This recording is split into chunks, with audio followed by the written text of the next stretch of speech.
guys, it's me again. So I was just thinking about the Epic of Gilgamesh, and I was listening to the video that I did 2 years ago on Noah, and it came to me.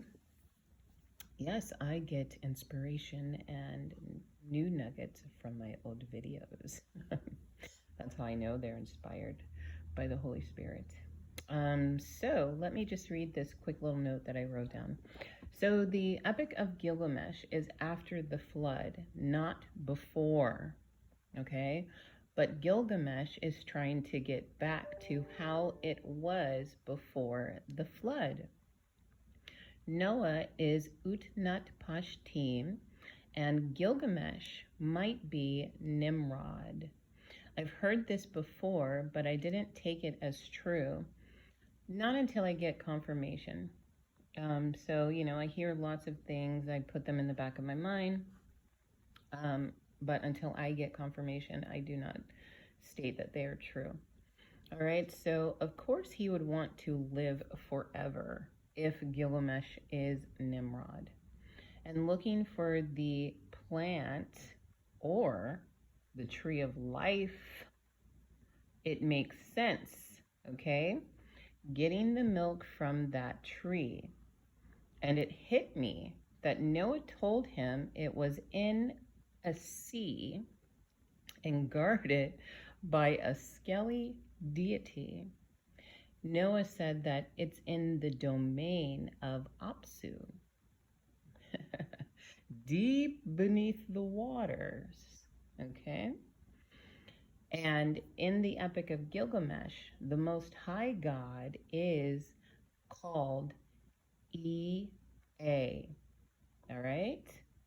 And it says about Apsu that Ea made the waters so impossible for anyone to get to.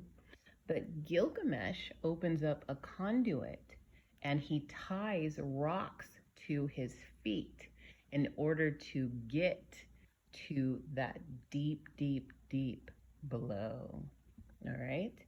And it says, this is what I said. Could it be that the garden was destroyed in the flood? Or its location? Because we know several things happened to the garden and in the garden, all right?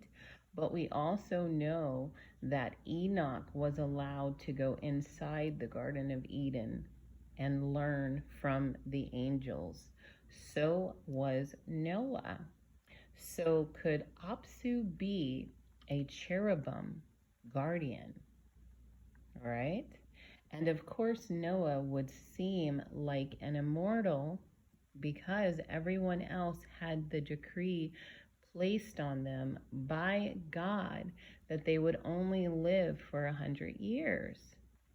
There is something about the condition and the technology of the earth before the flood that assisted long life.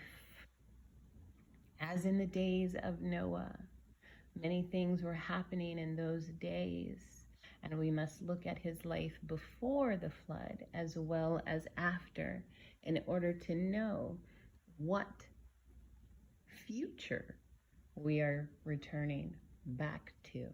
As you guys know, I like to say back to the future. And many are so concerned about AI, but I would like to give a nugget of hope, a nugget of truth. Joseph, or actually, no, not Joseph, I'm sorry. Joshua defeated AI, and it's called the Battle of AI in Joshua.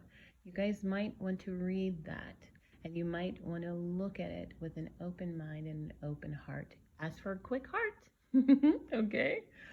Also, many things have to happen and transpire before people can be really, really afraid. All right. But I get it. Those that don't have God, their life is surrounded by fear and they live in fear constantly. But there is ways to replace that fear by giving your life to God and fully submitting.